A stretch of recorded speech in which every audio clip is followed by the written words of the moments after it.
Evo. Še enkrat lep pozdrav vsem skupaj. Naj začnem spet z vremenom, tako kot zadnjič.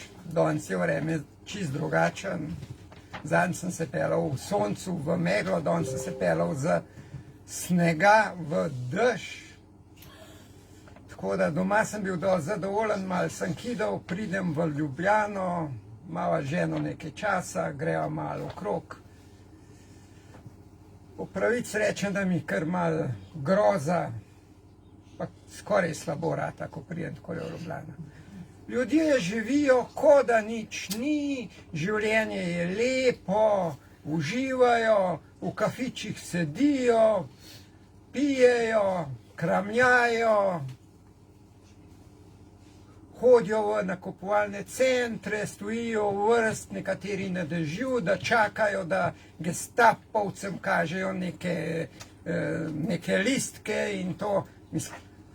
Ne vem, očitno nisem jaz več za ta življenje, tako da sem jaz v bistvu, prej sem pa šel sem Širuga, poklical sem rekel, povej mi kontakt od Bušmanov v Afriki.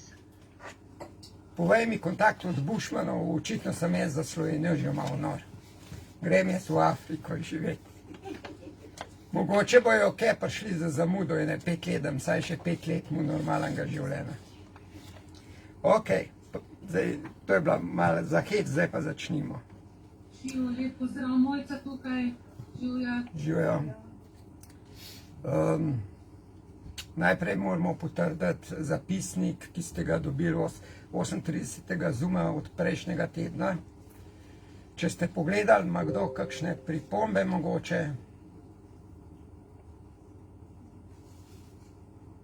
Ni nič, v redu, potem smatramo, da je zapisnik od prejšnjega tedna potrjen. 13 nas je tle, pa 37 na Zoomu.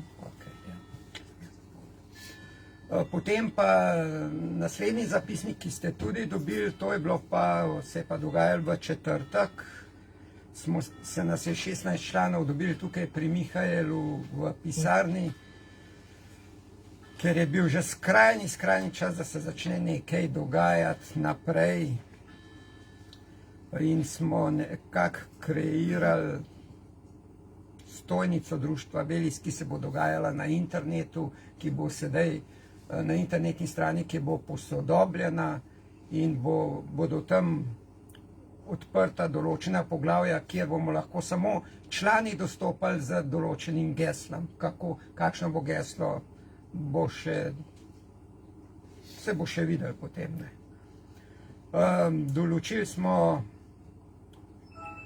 glavne člane delovne skupine, ki je pobudnica Melita Zaplotnik, je predsednica, Tina Fugar je namestnica, Nada Munih je isto namestnica in Adriana Dolinar je bila kot zapisnikarca.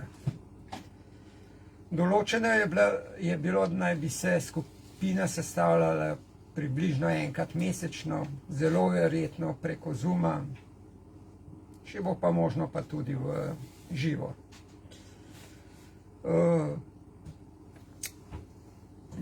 Bilo je zelo veliko podanih, kako bi to recimo izgledali, teh gumbov, potem kako bi to dostopali noter. Kot prvo ne bi bila recimo kupim oziroma prodajam hrano, zelenjavo, jajca, mleko, vse take stvari, čim bolj naravne. Potem bi bila noter lahko, če kdo dela kakšno naravno kozmetike, razne prehranske dodatke, obleke, potem bodo noter tudi rubrike podarim, potrebujem razne stvari, ki jih nič več ne potrebujemo, če so še toliko dobre, da jih lahko še nekdo uporabi. Včasih se tudi kakšen stroj lahko kje najde, kdo hoče stran dati, pa če še dela, mogoče bo kateremu prav prišel, skoraj sigurno. Potem naj bi bila noter tudi ponujanje storitev proti plačilu. To so spet različne storitve lahko. To se bo še potem videlo, kako bi bila noter varovanje otrok, lahko oskrba in sprehajanje živali, zdravljenje po naravnih zakonih oziroma center za celostno zdravljenje, zdravstvene usluge alopatov, ki spoštujejo Hipokratovo prisego, zobozdravniki, ginekologi in vse ostalo, holistične oziroma celostne naravne medicine, zeliščari, homeopati, masaže in podobno. Pomoč in podpora starejšim bolnikom, invalidom, ljudem v poslavljanju, torej umirajočim. Tudi to je in bo sigurno zelo pomembna stvar v bodoče. Pravna pomoč, molitve, meditacija, podpora ob samomorilskih mislih, ki jih je že danes dovolj in jih bo sigurno še več v bodoče. Potem športne dejavnosti, skupinske in individualne terapije, izobraževanja in to, kar je meni tudi dosti pomembno, vajenštvo pri mojstrih obrti, ki izginjajo, lončar, kovač in podobne stvari. In nam bojo v bodoče sigurno zelo, zelo prišle prav, ker izginjajo in brez tega ne bomo mogli v bodoče. Potem inštrukcije za šolarje, dijake in potem bi bila zanimiva praksa pri obrtnikih za dijake, ki ne želijo izpolnjevati PCT-ja. Prevoz ljudi in tovora in pa to, kar smo že enkrat imeli, prenočitev in mogoče tudi hrana po Sloveniji in zunaj Slovenije med člani. Pač se bo nekdo bo rekel, jaz imam eno sobo ali karkoli, imam tudi apartma na Prekmurju, jaz bom šel z Gorenjske, bom rekel in lahko rezerviram na tak način, ne. Da se ne zajebavamo s tem norci tam v hotelih, ne vem kje, ker se itak so zdravilišča čist brez veze. V bistvu, po pravici povedan, po mojih izkušnjah, če greš v zdravilišče, priješ boven ven. Druga stvar je, če je nekdo poškodovan, pa to je drugače, je rehabilitacija, je to. Če greš pa zdrav, ima zdrav človek, nima v zdravilišču, ima popolnoma nič za delati. To je čist brez veze. Potem pa še zadnja stvar, ki je pa najbolj pomembna, da bo vse to zaživel. Resno se moramo lotiti lokacij za lokalne Belis postojanke, ker brez tega ne bo nič. Če bomo mi hoteli nekaj naročiti, nima veze, ali žito, ali karkoli, kako bo potem s prevozom, kdo bo sprejel, ne more nekdo vsakmu posebej dostavljati, to more nekdo, ne vem, jaz lahko na Gorenjskem 2, 3, 4 točke, kjer se ljudje združujejo, potem v Ljubljani nekaj, na Štajerskem, Prekmurju, Dolenjska, Primorska, posod jih je nekaj, pa jih je po 20 ali pa 50 v Sloveniji, nima veze, ali pa še več. To se bo videlo, ne. Sej, preveč nakupov tudi ni dobro, jaz vidim, kako je pa nas gor na Gorenjskem, ima 30, 40, mislim, da je stvar zaključena, dosti. Več ljudi, več problemov. In če so jo kakšne ideje, pa to najde, sporočite. Kamorkoli, lahko na moj mail, društvo belis@elis-center.com. Tako da meni vse te stvari lahko na mail sporočate. To je to. Od tega je to vse. Kako se bo razvijalo, to se bo zdaj, jaz mislim, da dosti hitro začel, ne, ker nekateri so že dosti dolg meni pisali nazaj, da bi jim prosili, če lahko člane, pa to dam, ja, eni se že zahvaljujejo za to. Sigurno bo to zdaj, ker zadnji čas je, da se to zdaj začne, da bomo še lahko skozi vozili, vsaj to, kar bo možno, ne. Noter bojo tudi v bistvu, boste že mogoče po 04, 01, 03, 02, potem se boste pa sami mogli, bo nekdo mogel biti, ta prug bo začel in bo enega poznal, pa drugega poklical, pa tako, pa dajmo, kje bi pa, bomo neko enemu zadružnemu domu, a bomo, ne vem, nimam je pa enemu doma, tudi lahko, če imajo kakšen prostor, tako velik, se boste že nekaj začeli dobivati, pa te stvari. Ko bo to toliko, da bo vsaj 10 točk, pa se pa lahko tudi druge stvari začnejo dogajati.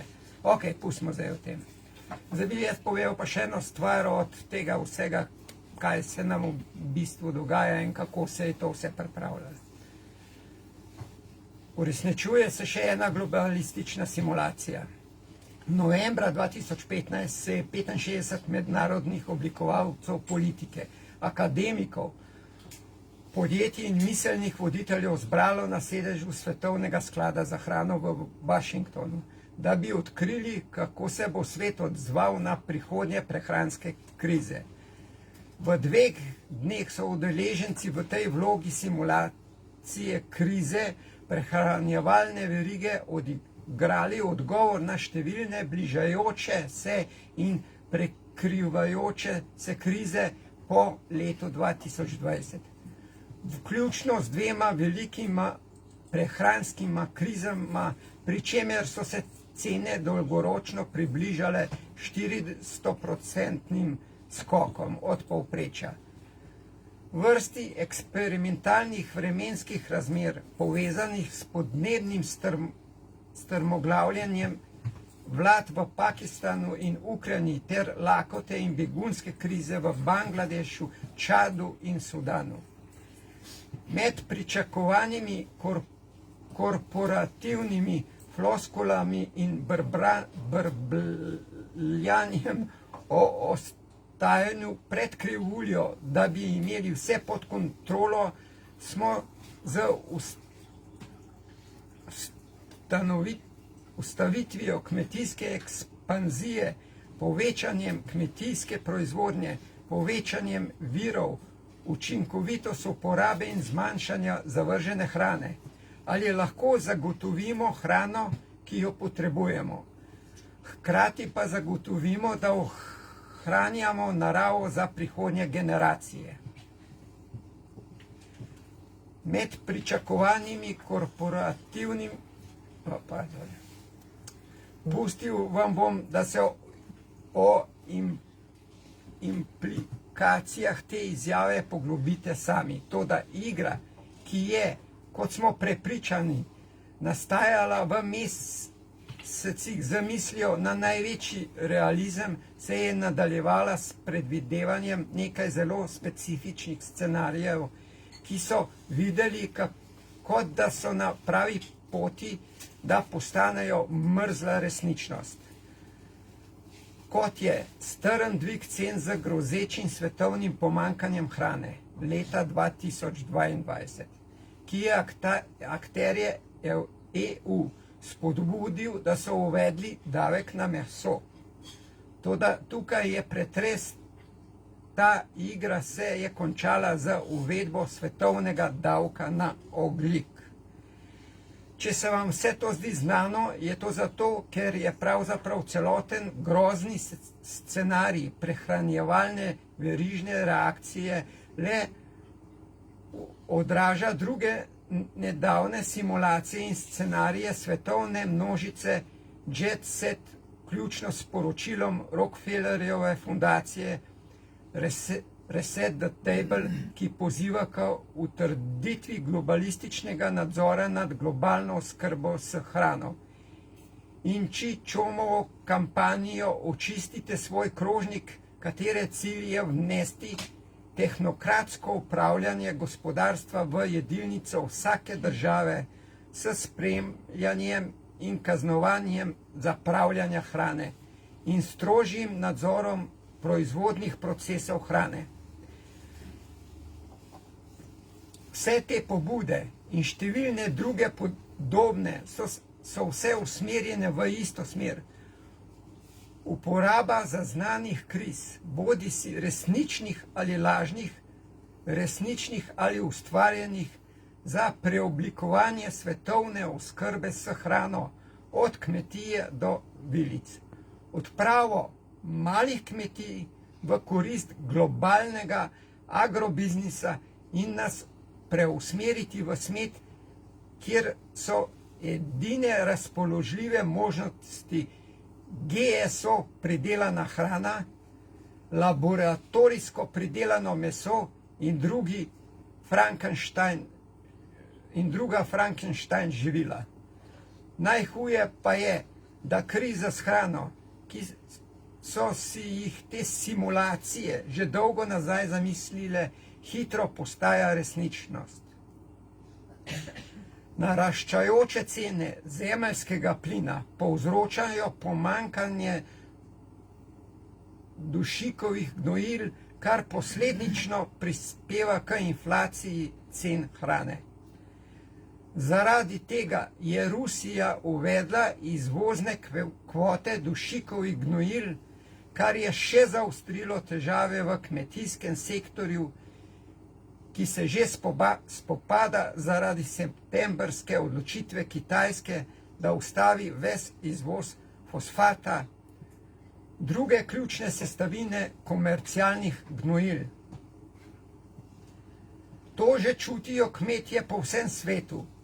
Brazilska komisija za kmetijstvo in zemljiško reformo je to vprašanje obravnavala kot veliko grožnjo za varnost preskrbe s hrano.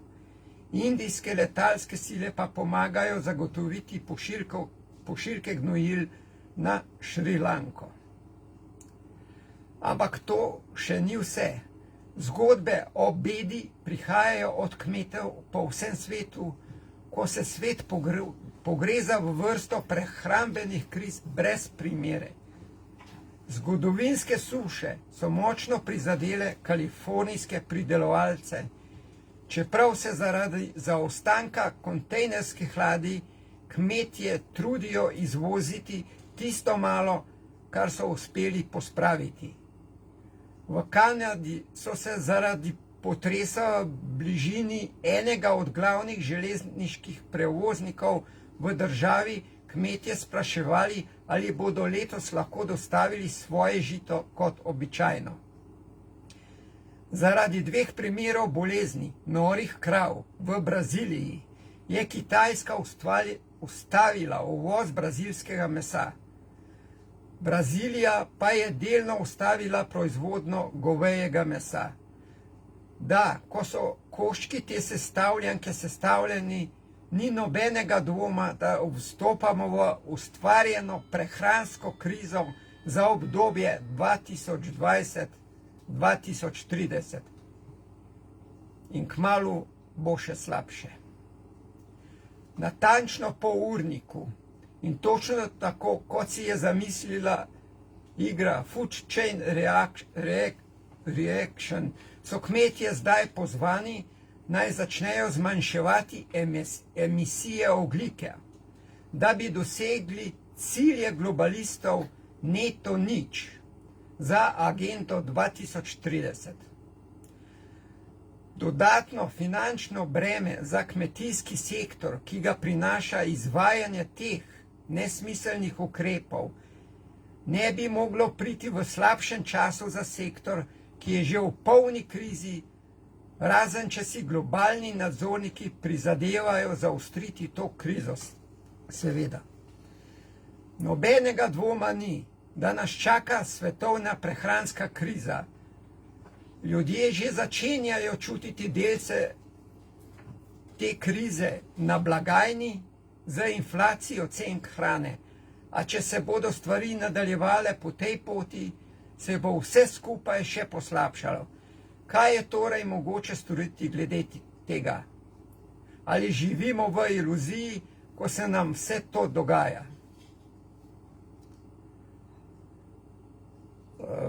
Zdaj se pa glede na to, kar sem povedal, mislim, da je res čas, da se že vsi več kot resno zamislimo, kakšen bo življenje sploh še naprej in kam vse to pelje in kako se lahko rešimo, če se lahko rešimo.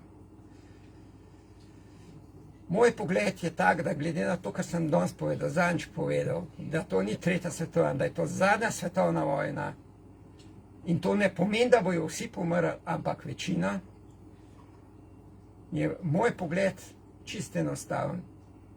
Kamorkoli se obrnemo, o tem, to sem prej pozabil, kaj bojo pa še za mano zdaj govorili, ampak potem, ko bo Ervin mu ob 6. zvečer, on bo lepo povedal od tega vse točno na njegov ta prav način, kaj nam delajo.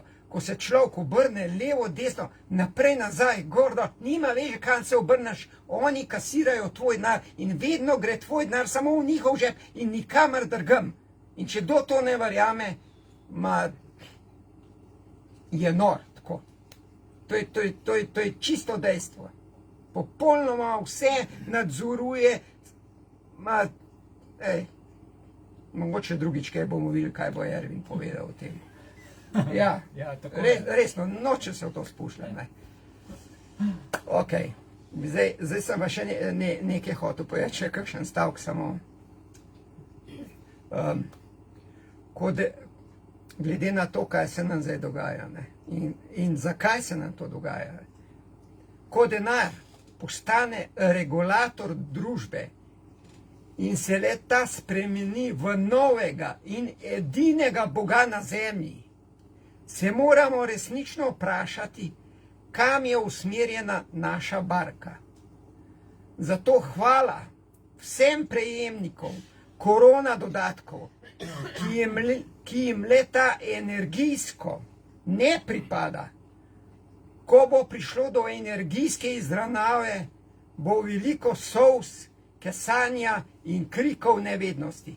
Obveščam vas, spoved za vsa ta dejanja ne bo mogoča. To je bila ena.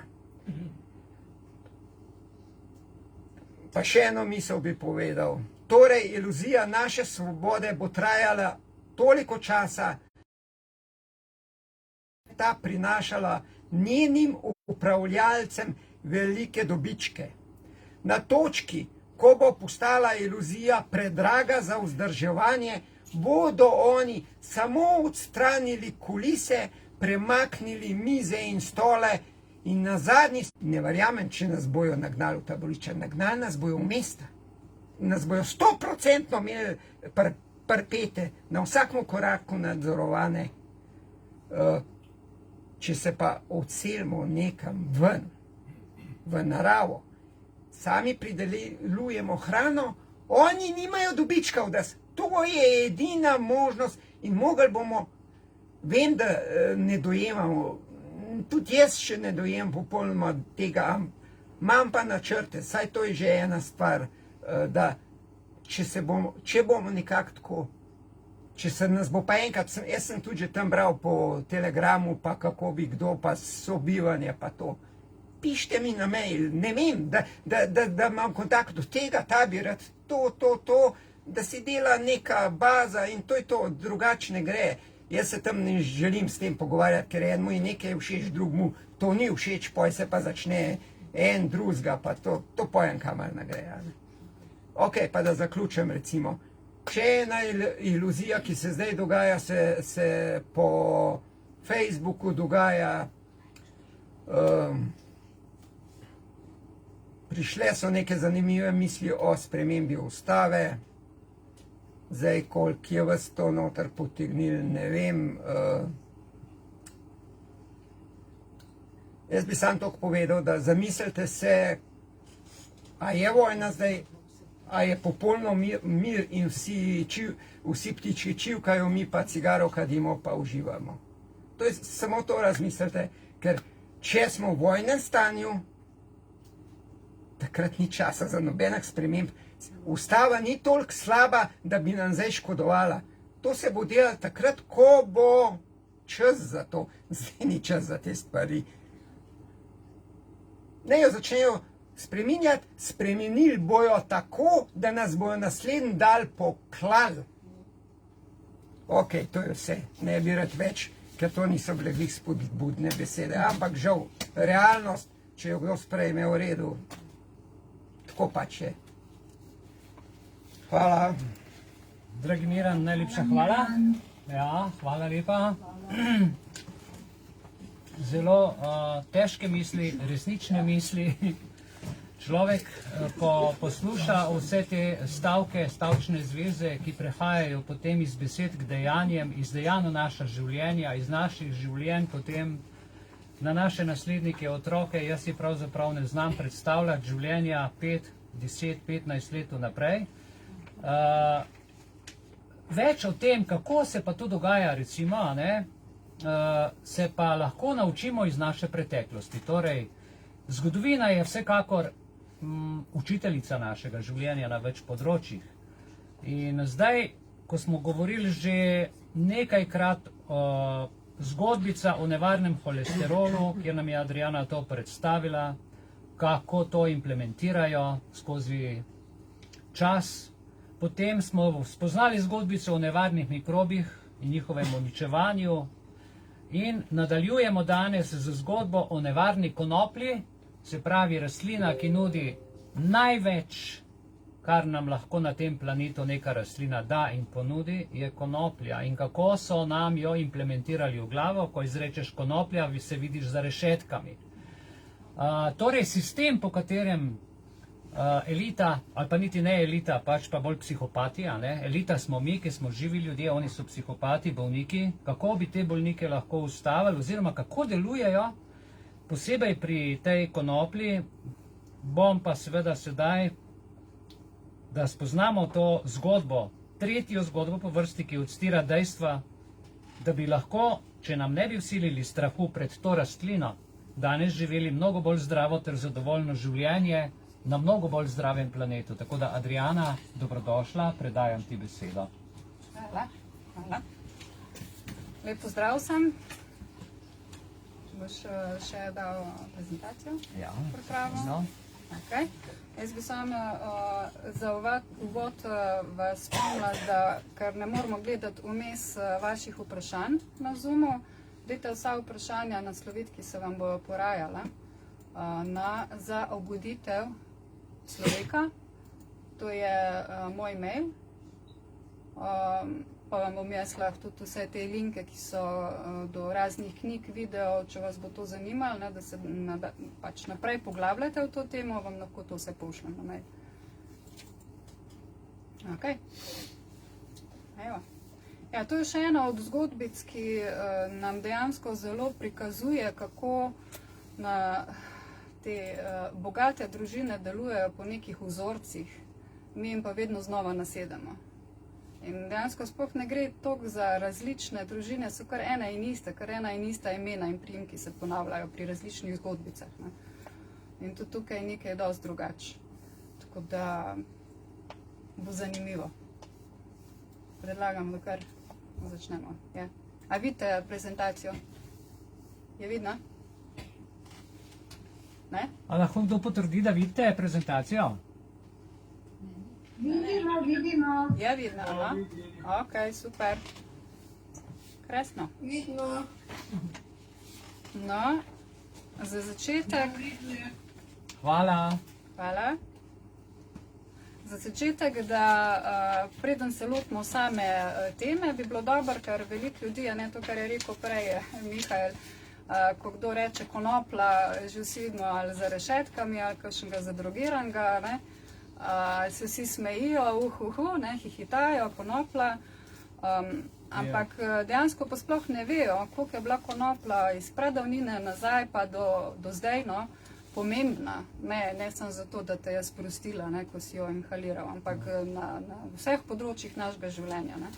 Mene zanima, naprimer, recimo, ko se že pogovarjamo o tem, ta zgodbica o nevarni konoplji, ki je res zgodbica, mislim, da je več kot zgodbica, saj vpliva na naše življenje. Preden se lotimo te zgodbice o tej strašno nevarni konoplji, nam lahko poveš recimo nekaj primerov, kje vse in od kdaj naprej je človek uporabljal konopljo, naprimer, ne vem, seme, kot cvet, kot vlakna, ker verjetno vsi, ki nas poslušajo, tega ne vedo, niti jaz tega ne vem, pa sem že kar v enih letih, posebej pa naše mlade generacije. Mislim, kdor se zanima, lahko vse zbrska na to, ampak glede na motnje, ki jih imamo, najverjetneje tega niti ne iščejo in na kazni. Tako, ja. Prosim, če lahko o tem kaj. Ja, zelo malo ljudi, na primer, ve, da so konoplo, prvič se z njo se je človek srečal že 15.000 let nazaj. Kar je ful praktično od začetka civilizacije. Naprimer, ena najdba je bila tkanina iz konoplja iz 8000 let pred našim štetjem. Se pravi, že takrat so znali obleke narediti iz konoplja. Seveda so jo uporabljali tudi za prehrano, semena, moke, razne, ne vem, druge jedi so pridelovali, olja, naprimer oljne svetilke, Aladin, je gorela na konopljino olje, krma za živali, stelja, se pravi nastil za živali, celo gradben material, ne, in tako naprej. Celo zdravila, kot zdravilo so jo uporabljali že davno nazaj. Ne. Naprimer, ne vem, če veste, ena pomembna vojna se je bila z Napoleonom in Rusijo. V vseh učbenikih, ne, vseh sodelujočih držav, ki so sodelovali v tej vojni, ni v resnici zapisano, zakaj je ta vojna bila. Bila je zaradi konoplje. Neverjetno.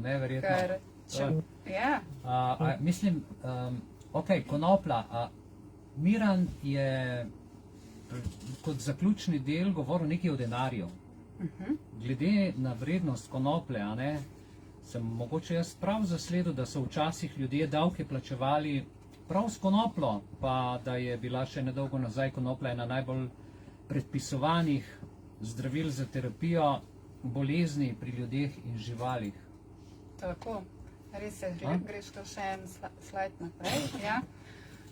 Ja, konoplja je bila toliko pomembna, ne, dejansko so jo kar od 1000, recimo pred našim štetjem, pa nekje do 1880 leta, ne, je bila v bistvu največji kmetijski pridelek. To pomeni, da so jo uporabljali za vse živo in je bila zelo pomembna, ne, za trženje, za vse proizvode, za katere so pač se iz te konoplje so lahko delali. Ne.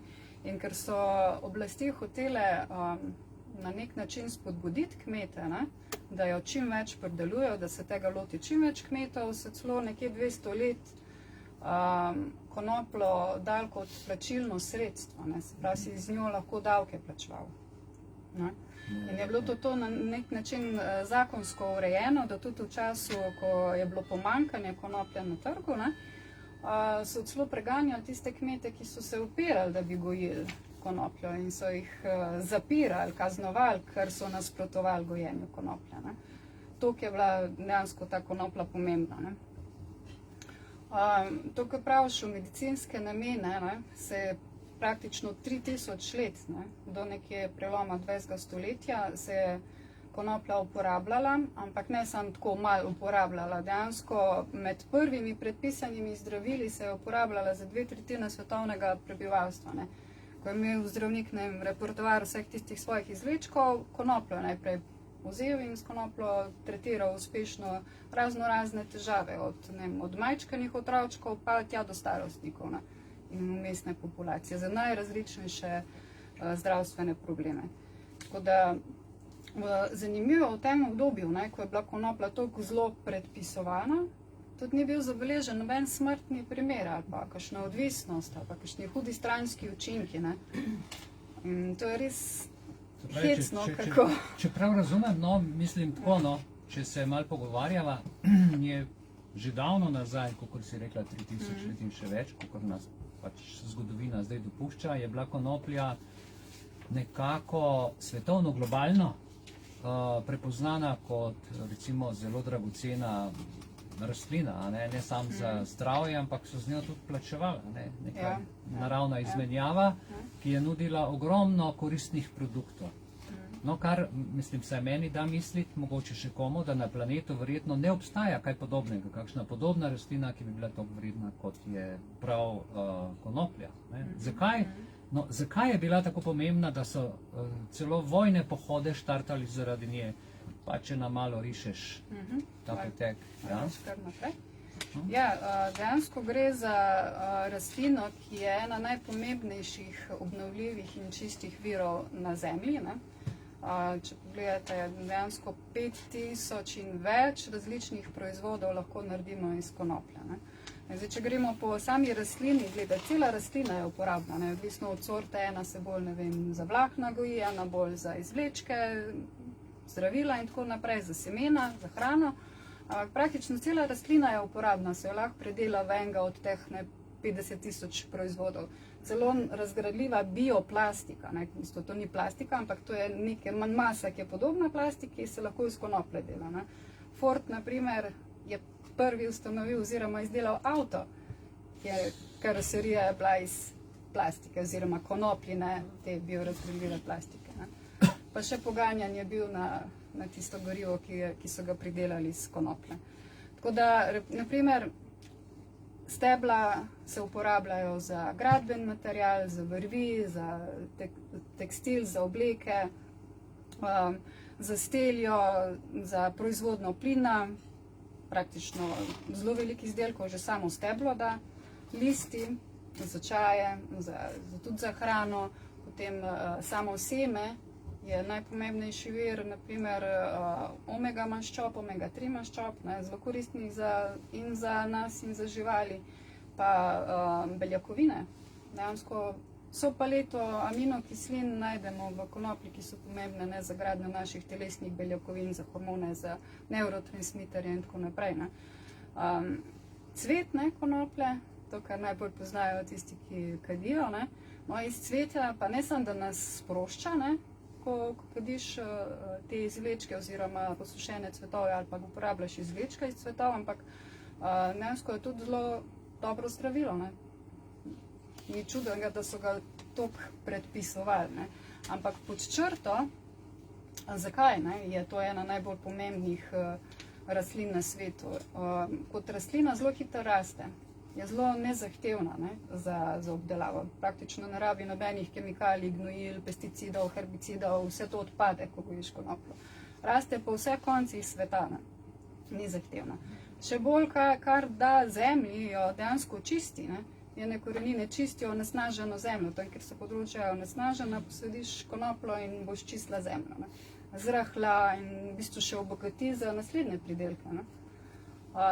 Zelo je fajn tudi za obnovo ogljikovega dioksida, se pravi veliko ogljikovega dioksida porabi, da nam pa veliko kisika. V primerjavi z gozdom je tle ena dobra primerjava, 1 hektar, na primer konoplje, da več kisika kot 25 hektarjev gozda. Neverjetno, no. In zaradi vseh teh dejstev je bila toliko cenjena. In če gledamo ocene naše znanosti, tiste naše zavestne znanosti in znanstvenikov, pravijo, da če bi samo obnovili konopljo za vse te uporabe, katere ona dejansko daje, bi lahko rešili planet. Ne bi bilo treba nas zapirati v karantene zaradi globalne onesnaženosti, kar je njihova agenda v nadaljevanju, kot ta COVID manija neha. Dejansko treba je samo vrniti na naravne vire nazaj v uporabo in bo planet bolj čist, mi pa bolj zdravi, vključno z živalmi. Naprimer, če daš hrano pticam, včasih si lahko kupil različna semena, v katerih so bila tudi semena konoplje. In ptice so zelo inteligentne, vejo, kaj je dobro. Najprej so pobrale semena konoplje, ker vejo, da je to nekaj zelo dragocenega za njihovo telo, za njihov obstoj, za njihovo rodnost in razmnoževanje. Kako je pol mogoče, da recimo se rastlino, ki prinaša vse to, kar si opisala, toliko koristi človeku in zemlji in ozračju in skratka vsemu, že iz pradavnih časov, kar naenkrat se pojavi leto 1937 in se nasprotno kot prej,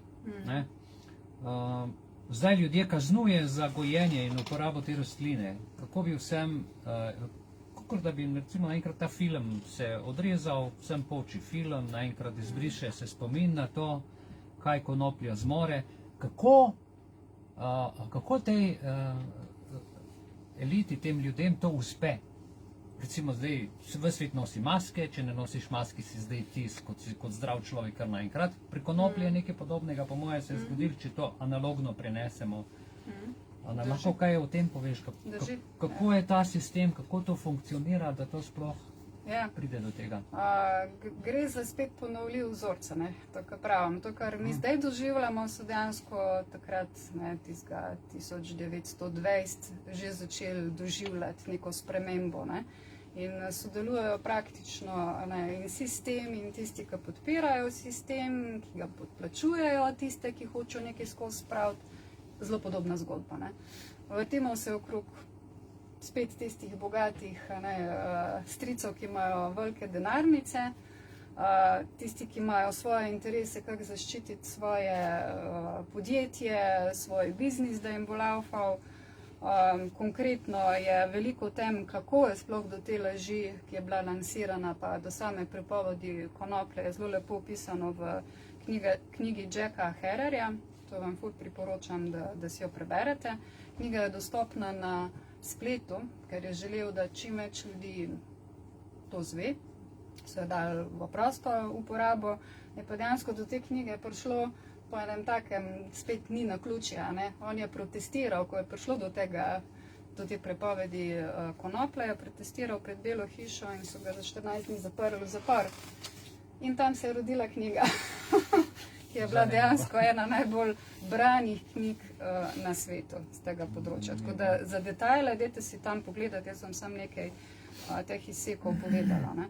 Zdaj, glavni igralci seveda so bili tisti, ki so bile, te bogate družine, ki so imele industrijo razvito, ki je bila konkurenca konopljini industriji.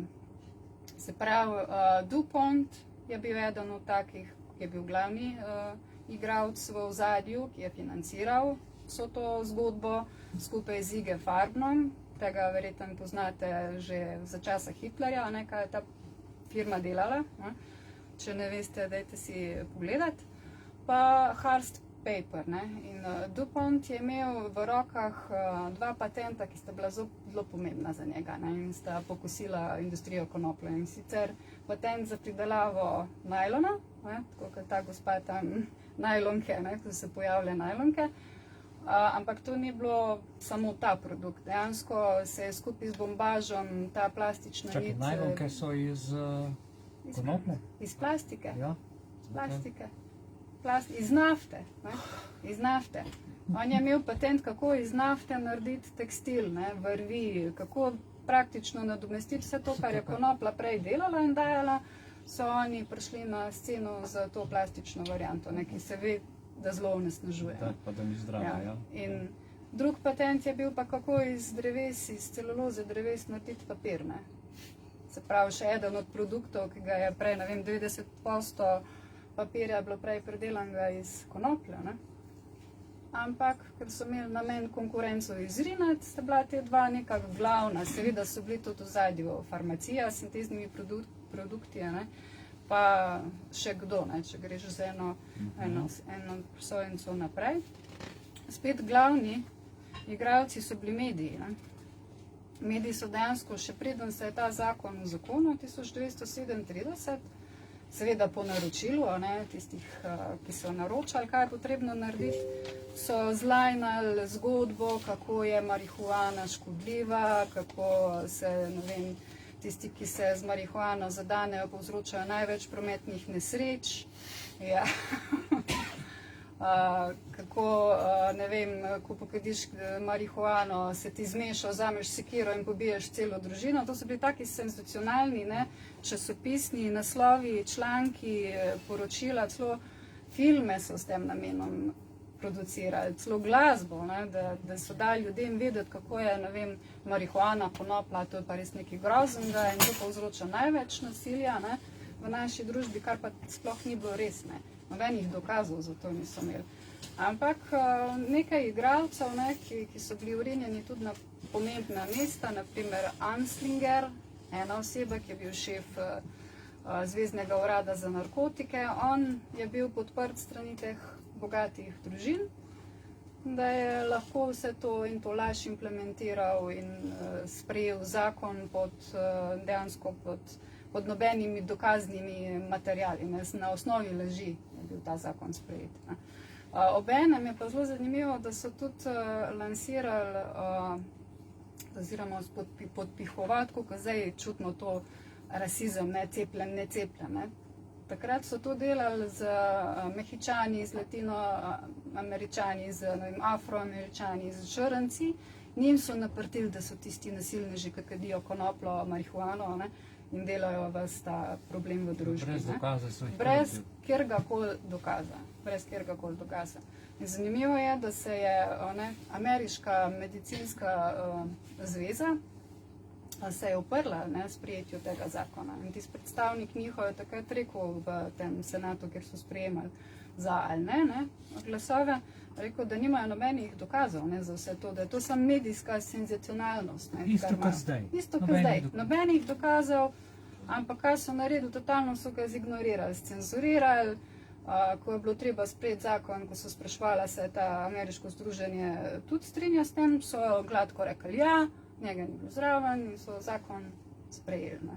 Neverjetno. In ker so tudi v tej združenju se pač ti zdravniki niso hoteli nehati predpisovati konopljo kot zdravilo, ker so vedeli, koliko je So jih učinkovita. preganjali, ne? So jih dejansko preganjali. Kot danes. 3000 so jih kazensko ovadili, bla, bla, bla, ne. Podobna zgodba kot danes, dejansko. Ne.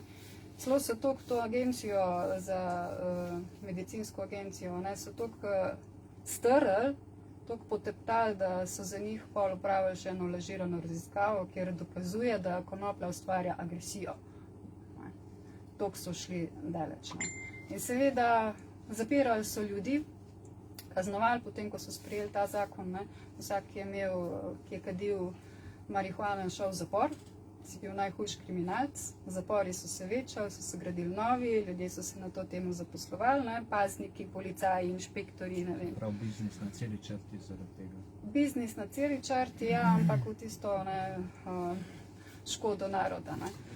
Celo, ko je bil zakon sprejet, so v izobraževalnem sistemu brisali vse benefite konoplje.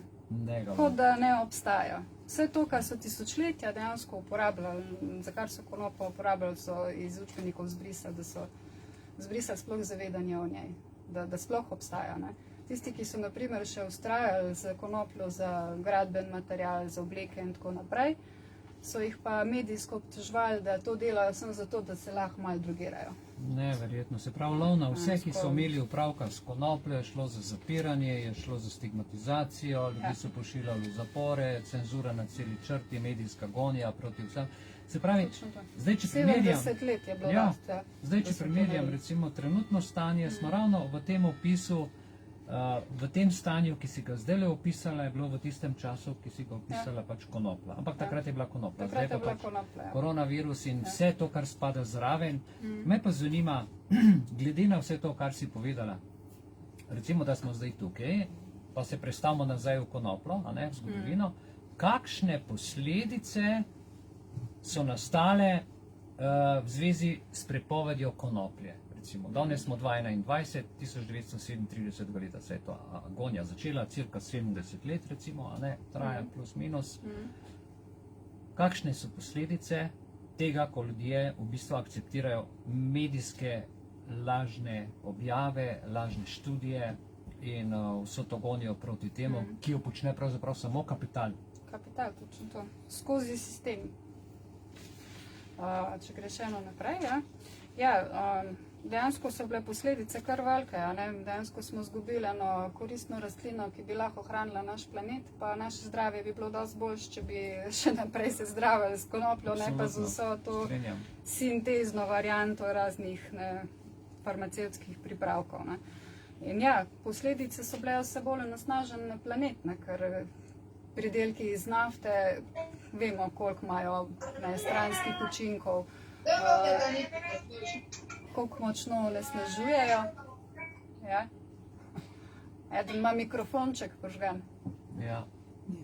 Ni več. Hvala. Ja. Ja, ker sama proizvodna konoplje je bila čista, ne? Dejansko ni potrebovala nobenih pesticidov. Bombaž, ki se je potem začel skupaj s to najlon nitjo uporabljati, že sam bombaž, naprimer, ima za globalno gojenje bombaža rabimo več kot 50% vseh kemikalij, ki jih stresemo na zemljo. Se pravi, oprosti, če te malo prekinem, se pravi, zdaj govorijo o vseh, o zelenem internetu, o zeleni komunikaciji, o zero emission, da ne govorim, kje vse se ti tipi dobivajo, a ne? Najprej nas ubijajo, onesnažijo, odvzamejo naravni material, ki je sam po sebi čisto zemljo, ljudi, zdravo.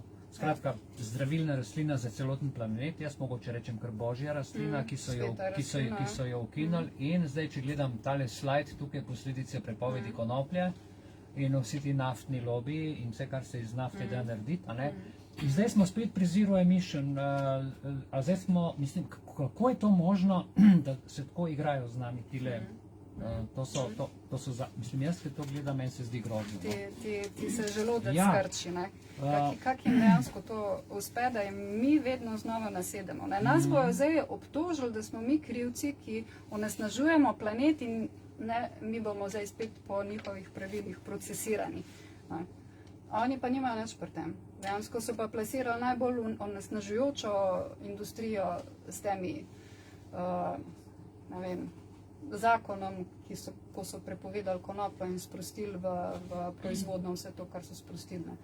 Tudi, na primer, proizvodnja papira iz dreves, ne samo, da podiramo pa krčimo drevesa, 7krat bolj onesnažuje pri proizvodnji papirja kot pa konoplja.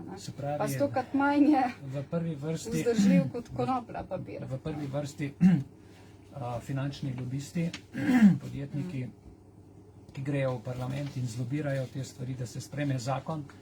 Ko slišiš besedo zakon, se ti najprej zdi pravičen, ne? Se zdi, da se ga moramo vsi držati. Ja, to je pa zakon. Ne? Dejansko je pa to orožje, s katerim ubijajo planet, zemljo in vse nas. Ne? Se pravi, medijsko potem to oglašujejo in kakorkoli že rečemo v nekem uradnem listu, jaz bi temu rekel kar ubijalski list, če smem se tako izraziti. Ne? Glej, še danes se čuti ta umetno ustvarjena blokada. Ne? Naprimer, asociacija ljudi, ko omeniš konopljo, te takoj spominja na neko zadetost, na kazen, na kršenje zakona in tako naprej.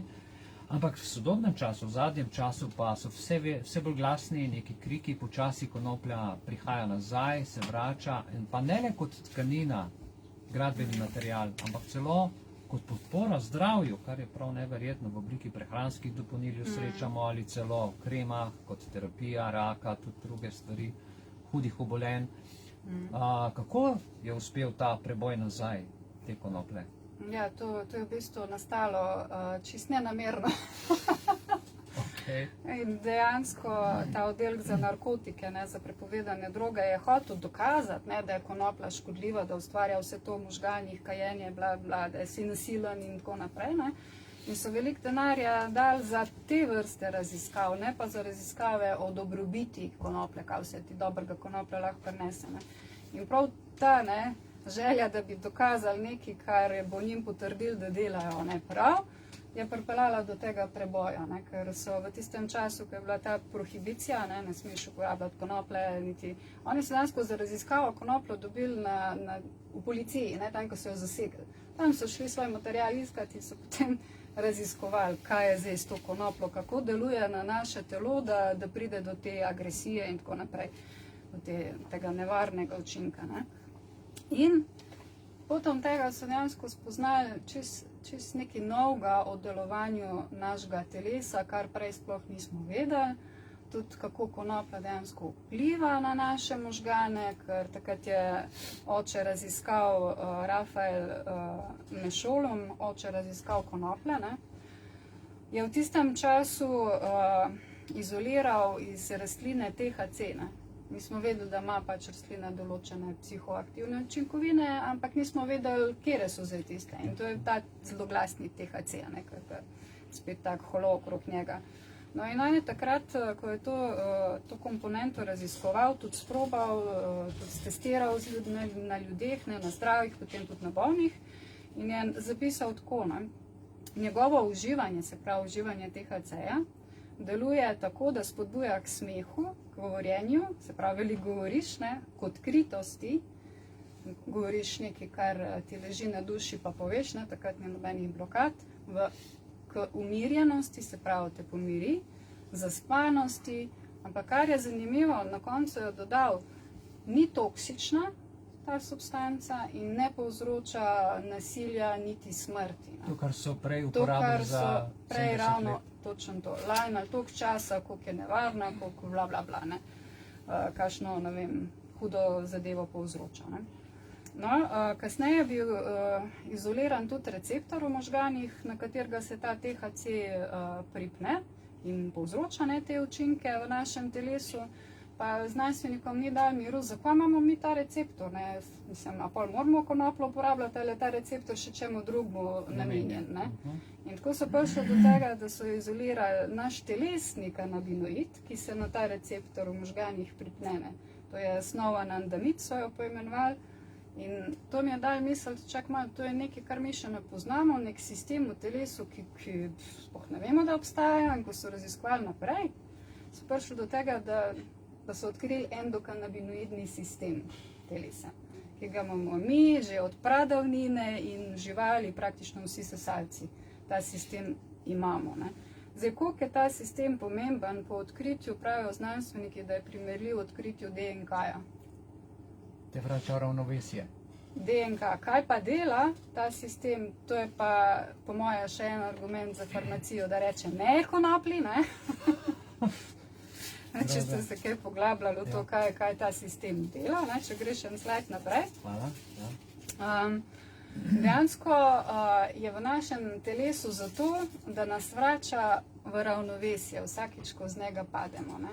To je sistem, ki je dejansko nad vsemi ostalimi sistemi, ki jih poznamo, ne vem, živčni, hormonski, imunski sistem in tako naprej, ta je nad njimi. In vsakič, ko ti doživiš nek, ne vem, traumatičen, stresni dogodek, ali se ti, ne vem, poješ nekaj, pa se ti neko vnetje ustvari, se zastrupiš, si zlomiš nogo, ta sistem takoj odreagira in narekuje vsem ostalim, kaj imajo za narediti, da te vrne nazaj v ravnovesje. In konoplja pri tem In konoplja, kje ima zdaj konoplja tle vlogo? Ja, ko ti ta sistem ne dela, ne, ko peša, Mašola mi je rekel, ne, ta znanstvenik, da je ni bolezni praktično, ki ne bila povezana s pešanjem tega sistema. Ja. Ti konoplja nadomešča te tvoje telesne kanabinoide, ki jih ni, zato ta sistem ne dela, ti jih doda, THC, CBD in tako naprej, da svet lahko pride do ravnovesja v telesu. Mati narava proti farmaciji. Proti farmaciji. Farmacija uniči naravo, zato da ti prodaja izdelke in uniči nacijo, vse finance. In dejansko, če bi imeli, ne, to se konopljo počutim, ko to slišim, vse te informacije, ki mi vse do danes niso bile znane. Mislim, to je neverjetno. Dobro, kakšna je recimo trenutna situacija s konopljo v recimo te podporne namene, terapevtske namene? Lahko recimo naprimer tukaj, ko imamo blizu nas onkološki inštitut, recimo pacient pri zdravniku dobi terapijo z medicinsko konopljo, recimo bogato s, kako se reče, THC. Ja. Ali jo lahko sam goji v te namene in recimo te CBD izvlečki, kako je s tem, če nam malo še o tem poveš? Če greš samo eno naprej, SMS, to smo že naprej? Pozabimo dati naprej, groza. Mogoče je tukaj en dober, preden odgovorim na to vprašanje, en dober pokazatelj, kaj vse so, ker študij na temo konoplje po tem neodkritju, to je boom, to vsak dan, ne vem koliko študij novih dajo ven, ne. In naprimer dokazi, kaj vse sam CBD zmore, pa pustimo THC pa ostale kanabinoide, ne. 144 so jih odkrili v izvlečkih konoplja, ne. In CBD je samo eden od teh, ne, ki je najbolj nekak raziskan in tako naprej. Če sem CBD pogledamo, kaj vse on zmore, ne? Naprimer, deluje pomirjajoče na živčni sistem, se pravi pri psihozah, pri depresijah, pri anksioznosti umirja ta stanja. Potem nevrozaščitno deluje, se pravi ščiti naše možganske celice, celo pomaga pri regeneraciji, ne? Kakšne, ne vem, demence, Alzheimer in tako naprej. Dejansko preventivno deluje, pa celo terapevtsko lahko, ne? Deluje kot antioksidant, deluje protivnetno, ne, deluje, če si zlomiš kost, pospeši samo celjenje kosti, ne. Če ti je slabo, umirja slabost, ne, zato se naprimer CBD tudi pri onkoloških pacientih za miritev stranskih učinkov kemoterapije uporablja, ker umirja, ne, te slabosti. Praktično ogromno enih koristnih učinkov ima samo en kanabinoid, ki ga konoplja da, od vseh 144, ki jih še nismo do potankosti raziskali, ne. Tudi proti rakovim celicam deluje, preprečuje razraščanje rakavih celic, CBD in THC, ne, tukaj sta oba zelo močna. imunski sistem pomaga regulirati pri recimo avtoimunih obolenjih. Ne, je to zelo dobra podpora, ker takrat telo, lastni imunski sistem te napade. Ne, in CBD umirja ta napad imunskega sistema na tvoje lastne celice tkiva. Ne. Se pravi, nisem mit vseh zdaj teh benefitov dokazanih šla skozi. Imate občutek, da je to ena zelo koristna rastlina, ki pa je verjetno zaradi tega tudi trn v peti vsem tistim pripravkom, ki jih imate v lekarnah. Ne? Če smo pošteni. Kak je pa, ja, to, kar si prej vprašal. Ne? Če, seveda, regulativa je še vedno tako, da se oblasti upirajo sprostiti konopljo v terapevtske namene, tako da bi ti lahko doma gojil, ne? To medicinsko konopljo, ki ima veliko THC-ja in se zdravo. Čeprav, kadar pride do zasega teh rastlin, ne, pa sodišče določi lahko tudi uprit pacientu, ne, ga ne kaznuje, ni pa to stalna praksa. Ne. Dejansko pri nas je dovoljena od 2014 uporaba konoplje v medicinske namene samo pod kontrolo zdravnika, če daš en slajd naprej, ne, pod nadzorom zdravnika, no, tako da rečem. Kar pomeni, to ni čist glih dobra novica, ne, ker terapija pri zdravniku je takšna, da ti najprej daš vse ostale kemične pripravke skozi, če ti to ne ustreza oziroma ne koristi, potem prideš šele do konopljenih pripravkov. Pa še ta problem je, da to niso ponovadi izvlečki iz konoplje, ne, iz naravne rastline, ampak da so sintezni v laboratoriju izoliran, naprimer THC v pripravku. Ne. Tako da tukaj je nekaj boljš, kot je bilo, ni pa toliko zlo, ne, napredka. Kar se pa tiče CBD-ja, zdaj vemo, da je nekako v prosti prodaji razni CBD izvlečki, ampak tudi tukaj od zadaj se dogaja marsikaj. Verjetno ste videli, preden je prišlo do pandemije korone, so se zelo spravljali na CBD pripravke, ne, a imajo vse po regelcih, inšpekcija je obrnila vse trgovine, vse proizvajalce, ne, in redki so ostali na trgu, na policah, ker pač niso nekim njihovim predpisom, ne, ustrezali. Tako da tukaj se zna še kar stvari spremeniti. Jaz upam, da ne na slabš, da na boljš, ampak glede na to, koliko je CBD sam koristen, ne, ga bojo verjetno zelo omejili.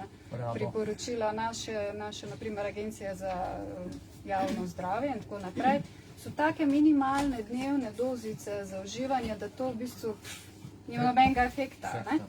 Tako da koliko boš miligramov CBD-ja na dan lahko zaužil prek nekih prehranskih dopolnilov, hrane in tako naprej, pa kje boš sploh imel dostop do tega, a sam v lekarni, a ti bo sam zdravnik lahko dal, ne, prek recepta, a boš lahko gojil doma. To se dejansko še ureja in upajmo na najboljšno, da ne bo kakšna katastrofalna odločitev. Čisto za zaključek, no, suma summarum est pravijo, ne, se pravi najprej ta tvoja tretja zgodba silno poučna in vidim, da vse zgodbe imajo isto ozadje. Profit. Profit, ne glede na to, ali je to zdravo za ljudi ali ni zdravo za ljudi, največkrat ni. V ozadju seveda se s tem porajajo tudi drugi biznisi, ljudje trpijo, grejo v zapor zaradi nelegalne, ne, v navednicah, rabe zdravila. To je ena taka stvar, se pravi mediji podkupljeni, ki to seveda podpihujejo, v glavnem so vedno mediji, časopisi, revije, znanstveni prispevki, ki niso znanstveni. To je ena stvar. Druga stvar iz zgodovine, če mogoče imaš kakšno informacijo, te vprašam tako off the record, ne? Zdaj, ko se vse to ve, ko je vse na dlani, ljudje, ki so to sprovocirali, ljudje, ki so pripeljali do teh lži, ki so očitne, ali so bile v času 70 let kakšne sankcije, saj zdaj nam je vsem jasno, da je to rastlina, ki je zdrava, farmacija nam daje pa zdravila, ki ima stranske in stranske učinke, ki niso dobri za zdravje. A je bila kakšna sodba v zvezi s tem? Je bil kdo okrivljen? Kar sem zasledila, ni bilo kaj dost, da bi kdo prevzel kazen za to, kar se je zgodilo, ne, kakšna krivica tudi vsem ljudem. To so bili milijone ljudi, ki so bili zaprti, tretirani kot najhujši kriminalci. Pravzaprav za nič, bili, ne, za nič, ja. Je pa bila ena zanimiva izjava oziroma zapis prav v tej knjigi, ki sem jo prej priporočala, da se jo preberete. Ta Anslinger, ne, ta šef oddelka za narkotike, on je zelo dolgo sedel na tem stolčku, ne, dokler ni prišel Kennedy in ga odpustil. Ta je pa zanimivo, se kao, opa, saj nekdo je letel, ne, z tega položaja. Recimo, kaj bi priporočala vsem našim članom in vsem, ki nas spremljajo v živo v Facebooku in vsem nam, ki smo tukaj zbrani, kaj bi priporočila, glede na trenutno stanje, če narediš preskok, učna lekcija konopla,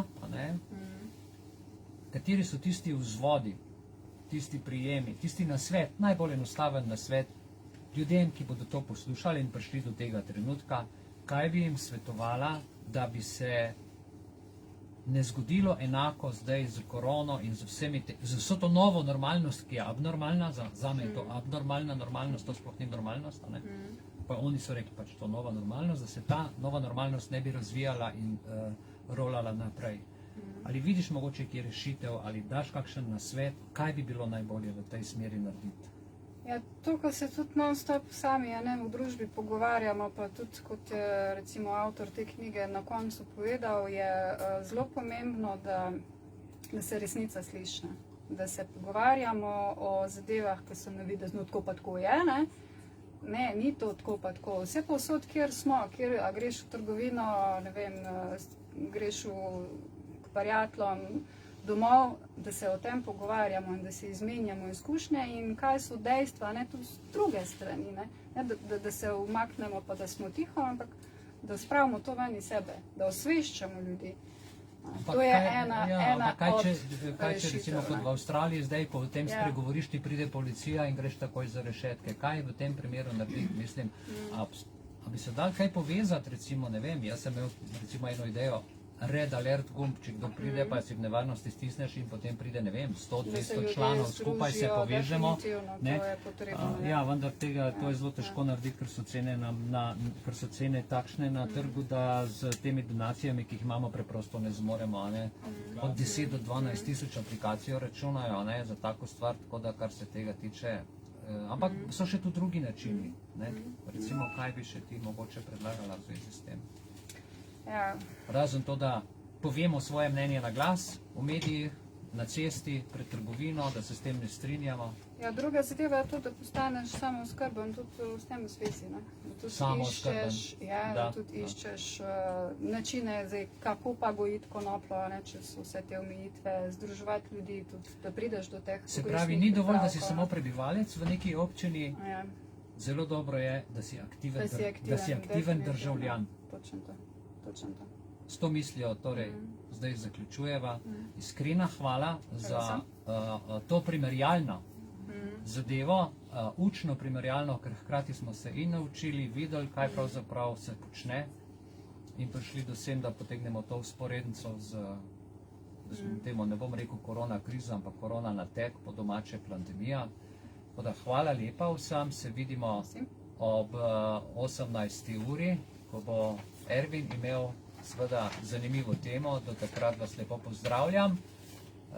Po Ervinovi temi bo še Iviljana povedala nekaj, potem se bomo pa tudi na Zoomu skupaj družili tukaj, a ne tako kot zadnjič, ker sem pustil še malo priključeno, da ostanemo tudi tako skupaj, če bi hotel še kdo preko videa kaj povedati ali pa kak pogovor, tako da dobrodošli. Hvala za ta čas, srečno.